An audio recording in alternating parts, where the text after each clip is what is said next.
나는 내 양을 위해서 목숨을 버린다라고 이렇게 말씀하고 있습니다.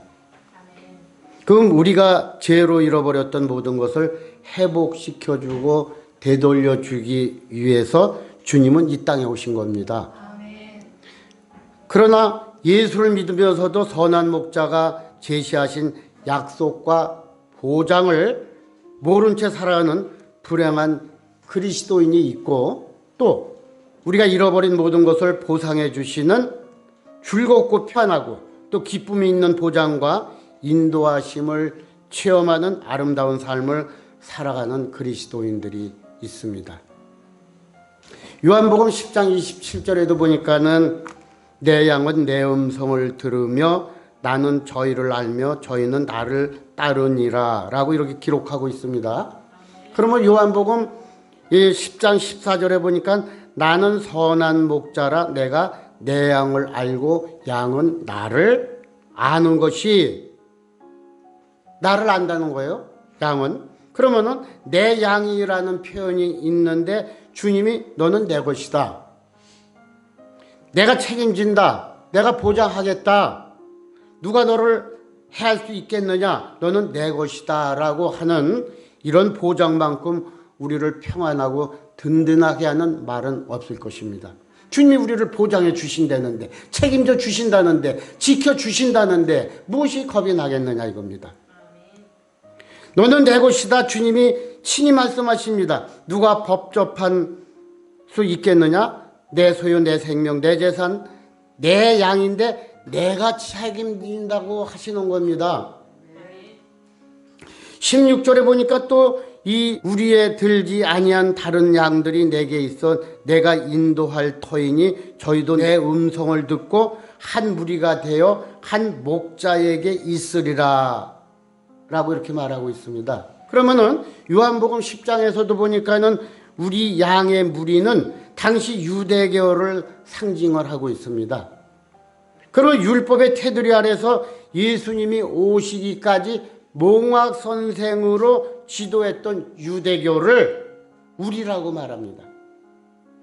그러니까 그 당시에 종으로서의 유대인들의 자녀들을 교육을 하고 또 학교로 인도하고 이런 모든 자녀들을 책임지는 사람들, 그러니까 종을 갖다가 몽학 선생이다라고 이렇게 부르고 있습니다. 그러면 주님은 먼저 유대인들을 위해서 오셨는데, 그리고 우리 밖에 있는 다른 양에 대해 관심도 주님은 배제하지 않았습니다. 그럼 로마서 9장 11절까지 보면은 분명히 복음의 유대인들에게 먼저 주셨지만은 제일 먼저 유대인들에게 복음을 주셨습니다, 주님이. 그런데 그들이 거절하자 복음의 물줄기가 로마서 10장 16절에 보니까는 우리 밖에 있는 다른 양들에게, 그러니까 유대인들이 아닌 다른 양들에게 넘어가다는 것을 표현하고 있습니다. 그러면은 우리 안에 있는 내 양, 그리고 우리 밖에 내가 챙겨야 될 내 양들이 있다. 그러니까 유대교인들만 내 양이 아니라 유대 밖에 있는 이방인들을 말하는 거겠죠. 유대 밖에 있는 자들도 내 양이 있다는 거예요. 그러면 세상 질서에도 힘 있는 사람이 나를 책임져 줄 때는 우리의 삶의 안정감을 느낄 수가 있는데, 하물며 여호와께서 책임지는 사람들에게 두려움이 있겠느냐라는 것입니다. 그것은 하나님이 전적으로 책임져 주는데, 전능하신 하나님이시죠. 우리가 어렸을 적에는 전능하신 하나님이다라고 합니다. 근데 이제 우리가 믿음이 성장하고 이제 5년, 6년, 10년이 됐을 적에는 이제 전능하신 하나님으로 만나는 것이 아니라 여호와 하나님으로 만나는 거예요. 그러니까 서로 간에 이제 내 약속을 지키라 그러면 내가 너희를 책임지겠다, 이렇게 상호 간의 약속의 관계로 주님은 만나시기를 원한다 이겁니다. 여러분과 하나님은 이제 전적으로 그냥 책임진 어린아이처럼 돌봐주고 책임져주고 기도만 하면 다 응답하는 그런 하나님이 아니라, 이제는 여호와 하나님, 즉 여러분들이 이제 내 말을 지키고 행할 때 나도 너희의 약속을 지켜주겠다라는 상호적인 약속의 관계로 주님은 말씀하고 있습니다. 약속의 관계.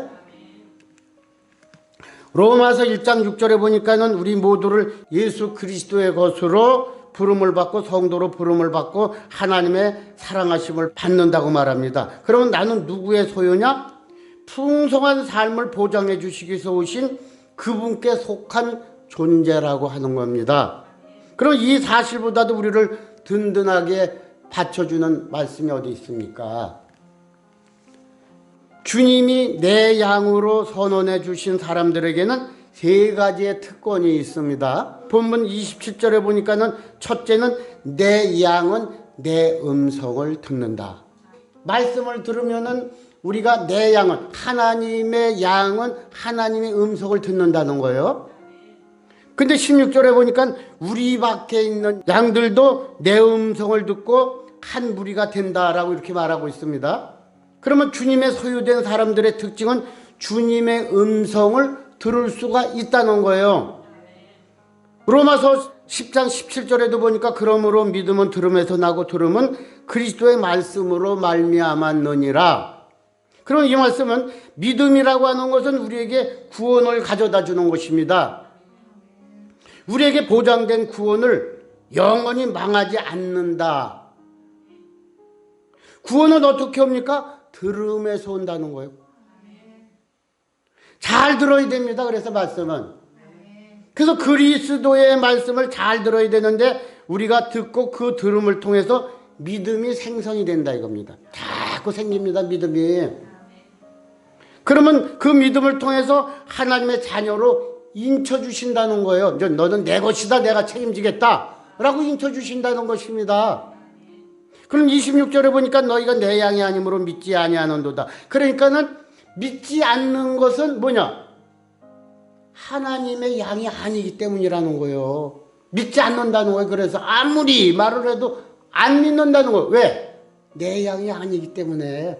하나님의 양이 아니기 때문에. 내 양이 아니므로 믿지 않는다고 말합니다. 27절에 보니까는 내 양은 내 음성을 들으며, 내 양은 내 음성, 하나님의 음성을 듣는다는 거예요. 믿음은 생성지입니다. 왜 믿음이 없느냐? 내 양이 아니기 때문에 믿음이 없다는 거예요. 그럼 내 양이 아닌 자들은 듣지 않는다는 결론이 얻어지게 됩니다. 너희가 내 양이 아니므로 듣지 아니하는도다 라고 이렇게 말하고 있습니다. 말씀에도. 그러면 이 말을 받고 얘기하면은 너희가 믿지 않는 것은 내 양이 아니기 때문이라고 분명히 주님이 말씀하고 있어요. 그럼 주님이 내 양이다, 내 것이다 라고 하는 사람들의 특징은 듣는다는 거예요. 말씀을 선언을 하면은 아멘하고 전부 듣고 먹는다는 거예요. 그 말씀을. 말씀을 사랑합니다. 말씀을 듣는 시간이 기다려져요. 하나님의 양들은. 주께서 오늘 나에게 무슨 말씀을 주실 것인가를 자꾸 기대하게 되는 겁니다. 왜? 그 신비한 말씀이 또 나에게 어떤 응답으로 어떤 말씀으로 떨어질까를 자꾸 기대하고 기다려진다는 겁니다. 갈증과 설레임과 기다림이 있게 됩니다. 그럼 요한복음 8장 44절에도 보니까는 너희는 너희 아비 마귀에게서 났으니 너희 아비의 욕심을 너희도 행하고자 하느니 저는 처음부터 살인한 자요 진리가 그 속에 없으므로 진리에 서지 못하고 거짓을 말할 때마다 제 것으로 말하나니 이는 저가 거짓말쟁이요 거짓의 아비가 되었음이니라. 그래서 그들은 거짓 가운데 살아갑니다. 그럼 거짓을 듣고 거짓을 행하고 거짓을 말합니다. 요한복음 8장 47절에 보니까는 하나님께 속한 자는 하나님의 말씀을 듣나니 너희가 듣지 아니함은 하나님께 속하지 아니하였음이니라. 그러니까 하나님의 말씀을 듣지 않는 자는 누구에게 속았느냐? 마귀에게 속한 자녀라는 거예요. 진리를 듣지 않고 거절하고 진리 가운데 살 수 없다는 특징이 있습니다. 그들은 하나님의 말씀을 듣지 않을 뿐더러 마귀에게 속해 있기 때문에 하나님의 말씀, 진리를 절대로 듣지 않는다 이겁니다. 그러나 하나님께 속한 자들의 특징은 뭐냐? 그들은 하나님의 말씀을 듣는다는 거예요.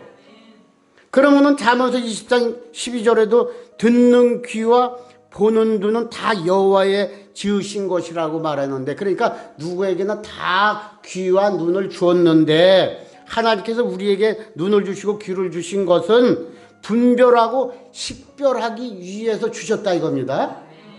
그러면 귀가 있다고 다 듣는 것이 아니라 눈을 떴다고 해서 다 보는 것이 아니다 이겁니다. 그러면 이사야 29장 9절에서 12절에 보니까는 너희는 놀라고 놀라라, 소경이 되고 소경이 되라. 또 그들의 취함이 포도주로 인함이 아니라 그들의 비틀거림이 독주로 인함이 아니라 대저 여호와께서 깊이 잠들게 하는 신을 너희에게 부어주어서 너희의 눈을 감기셨으니 모든 묵시가 너희에게 마치 봉환책의 말이라.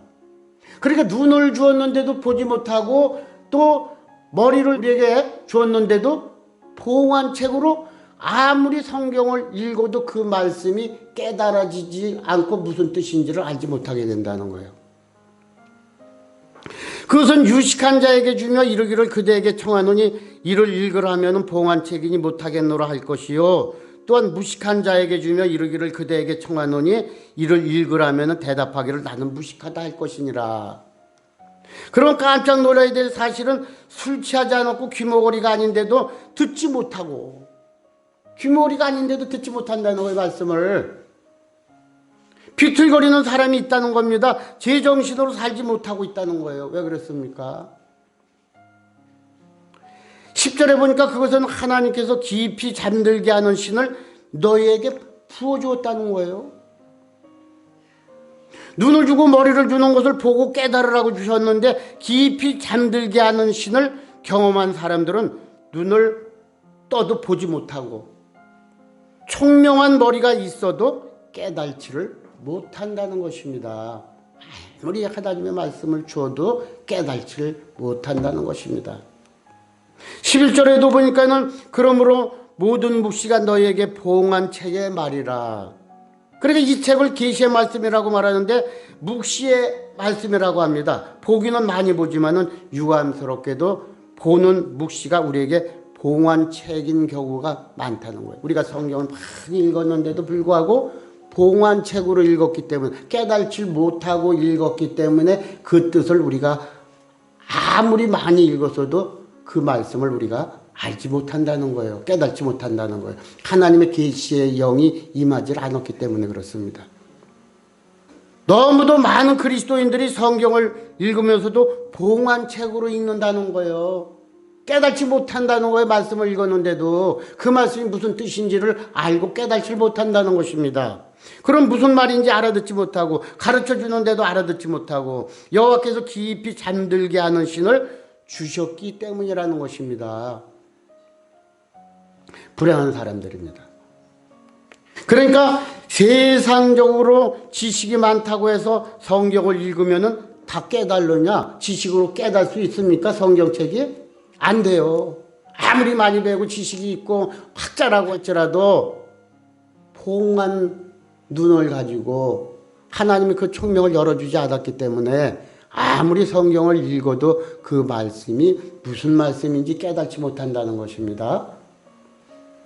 그러면 성경을 읽으면 다 깨달느냐? 그렇지 않다 이겁니다. 오히려 무식하다 할지라도 주의 계시의 영을 경험한 사람들에게는 성경 말씀이 아무리 무식해도 아무리 배움이 없어도 줄줄이 풀어진다는 거예요. 말씀이 읽기만 하면 쫙 머리에서 다 풀어진다는 겁니다.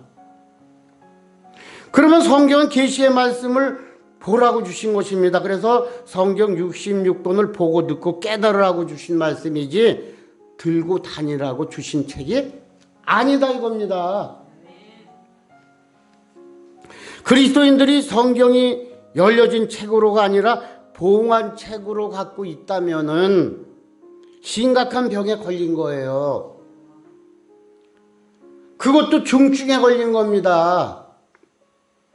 여러분 성경을 읽을 때 절망을 느껴본 적이 있습니까? 이 뭔 뜻이여 이 말씀이. 그런 적 많죠? 고민해야 되는 것입니다. 우리가 모두.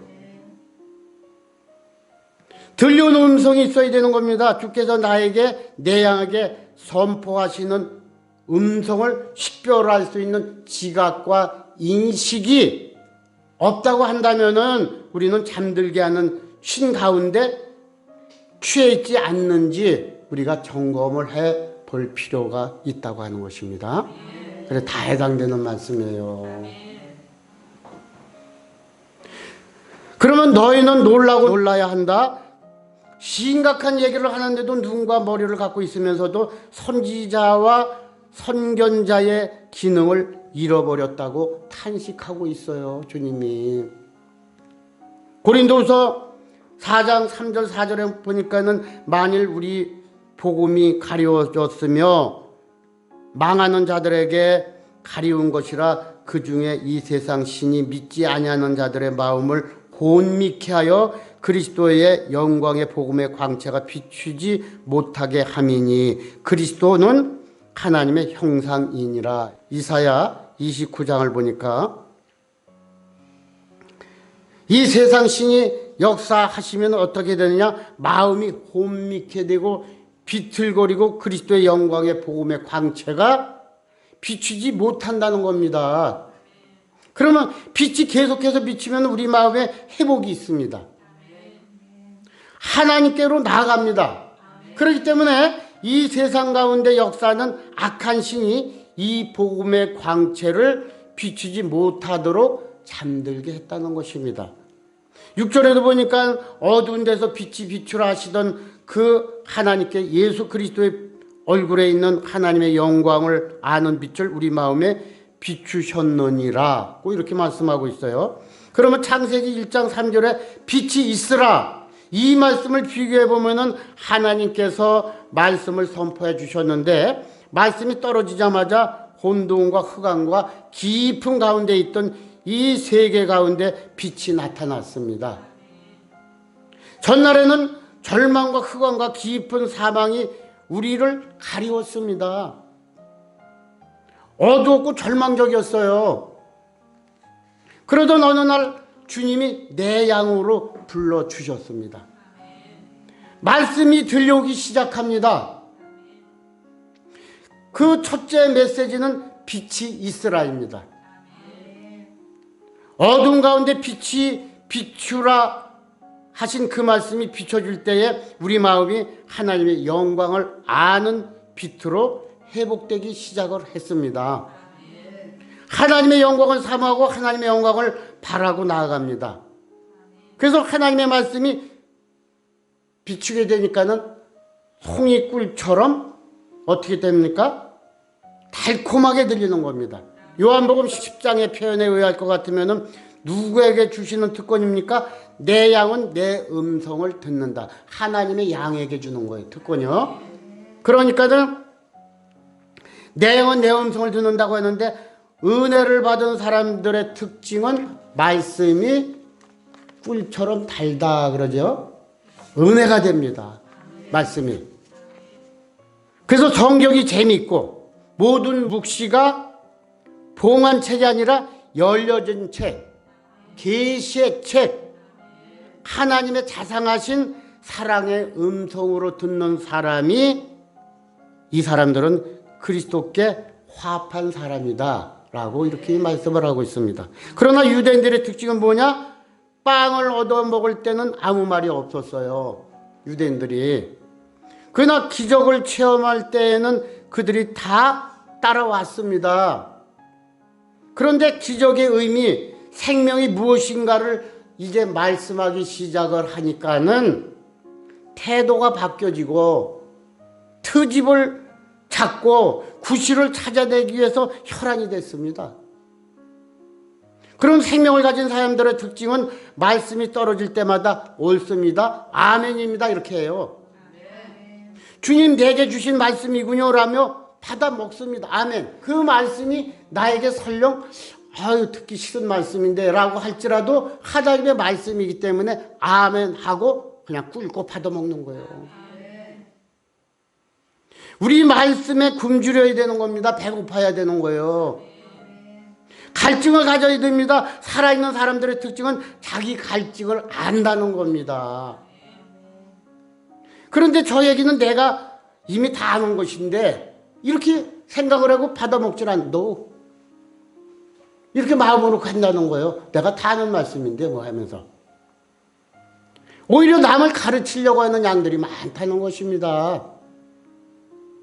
불행한 양들이 있어요. 우리는 하나님의 말씀에 대해서 겸허하게 듣고 우리가 섬기는 양들에게 이 다채롭고 다양하고 풍성하신 그리스도를 소개할 수 있어야 된다 이겁니다. 모세오경도 중요하지만은 여호수아가 없었다면은 모세의 제자 여호수아가 없었다고 한다면은 우리는 이스라엘의 비극적인 모습만 보다가 끝났을 것입니다. 긴 기다림, 광야에서의 외로웠던 여정들, 그 수많은 수고가 여호수아 속에서 아름다운 결실을 나타내게 됩니다. 우리는 사복음서를 또 사랑해야 되는, 그러나 그것만이 아니라 사도행전, 고린도 전후서, 또 갈라디아서, 에베소서, 빌레몬서가, 빌립보서가 다 얼마나 부유한 말씀입니까? 성장하면서 경험하는 그리스도는 더 풍성하고 더 강건해지고 오히려 이전에 고백했던 것들이 너무 부끄러워진다 이겁니다. 또 나는 너희를 알며, 안다는 거예요. 그러니까 주님이 우리를 안다는 겁니다. 여러분들을 안다는 거예요. 그러면 헬라어로 안다는 말은 기노스코라고 이렇게 발음합니다. 기노스코. 그러면 오이다라는 또 이 표현이 있는데 이 두 표현이 있어. 일반적으로 같이 쓰지만 두 표현을 구별할 때는 기노스코라는 말은 경험에서 아는 것, 관찰과 경험에 의해서 아는 것을 말합니다. 기노스코. 그러니까 체험하는 거. 그러니까 주관적인 것을 말하는 거예요. 다만이 체험하고 하나님을 경험하고 여러 가지 은사를 통해서 하나님을 우리가 경험하잖아요. 각자 각 나름대로 경험을 합니다. 기노스코를 경험한다 이겁니다. 그럼 오이다는 뭐냐? 직감이나 혹은 정보에 기초를 해서 지식을 통해서 알게 되는 거예요. 그러니까 이것은 객관적이라고 할 수가 있습니다. 기노스코는 자기 체험에 기초한 주관적인 지식이라 한다면 오이다는 객관적인 지식을 말하는 것이다. 그러면 누가복음 1장 34절에 마리아가 나는 사내를 알지 못하니 어찌 이 일이 있으리오라고 이렇게 말합니다. 그러면 안다는 개념은 기노스코를 썼습니다.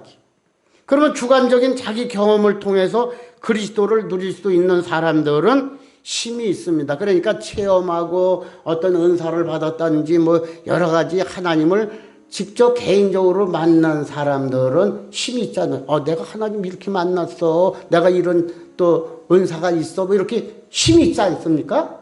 예? 주관적인 거예요. 힘이 있어요.